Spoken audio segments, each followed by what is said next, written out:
had always been fascinated by abandoned places. So when she stumbled upon an old, abandoned asylum on the outskirts of town, she couldn't resist exploring it. The building was eerie, with vines crawling up the walls and shattered windows letting in shards of light.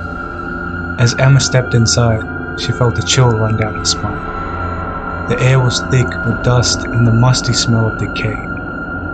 Despite her nerves, Emma pressed on, determined to explore every inch of the building.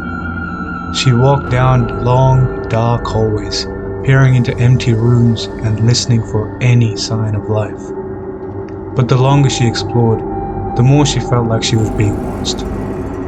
The feeling was so strong that she began to turn around every few steps, half expecting to see someone or something lurking in the shadows. As she made her way deeper into the building, the feeling of being watched only grew stronger. She began to hear whispers and a strange noise echoing through the halls. Emma's heart raced as she followed the sounds, her mind conjuring up images of all sorts of horrors. She couldn't shake the feeling that something terrible was about to happen. And then she saw it, a figure lurking in the shadows. It was dark and shadowy, with glowing eyes that seemed to pierce right through her. Emma tried to run, but her legs wouldn't move. She was frozen in place, staring into those glowing eyes, unable to tear herself away.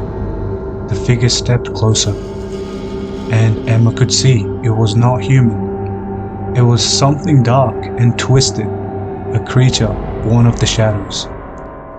The creature let out a deafening screech, and Emma knew she was in grave danger. She tried to scream, but her throat was dry and her voice would not come out. Just as the creature was about to lunge at her, Emma felt a hand on her shoulder. She turned around, relieved to see her friend Sarah standing behind her. "What are you doing here?" Sarah asked, looking around the asylum in confusion.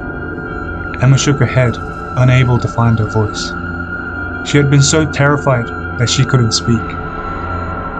Sarah took her hand, leading her out of the asylum and back into the bright light of day.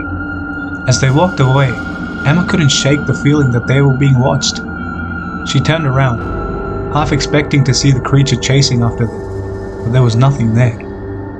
As they made their way home, Emma couldn't stop thinking about what happened. Had she really seen a creature in the shadows, or was it her mind playing tricks on her? When she got home, she tried to shake off that feeling of unease that settled over her. She put on some music and tried to distract herself. But every time she closed her eyes, she could see those glowing eyes staring back at her. That night, Emma had the most terrifying dream. She was back in the asylum, surrounded by darkness. The creature was there, watching her, waiting for its chance to strike. Emma tried to run, but her legs were heavy. She could barely move. The creature closed in, its glowing eyes growing brighter and brighter, until Emma was consumed by the darkness. When she woke up, she was covered in sweat, her heart racing. It was just a dream. She told herself that, but the feeling of unease lingered. Disregarding that feeling, she got out of her bed to go to the kitchen for a drink of water. She walked across a room and entered the hallway. That's where she saw the same shadowy figure with glowing eyes waiting for her at the end of the hallway. This time, she knew it was real. She tried to scream, but it was too late.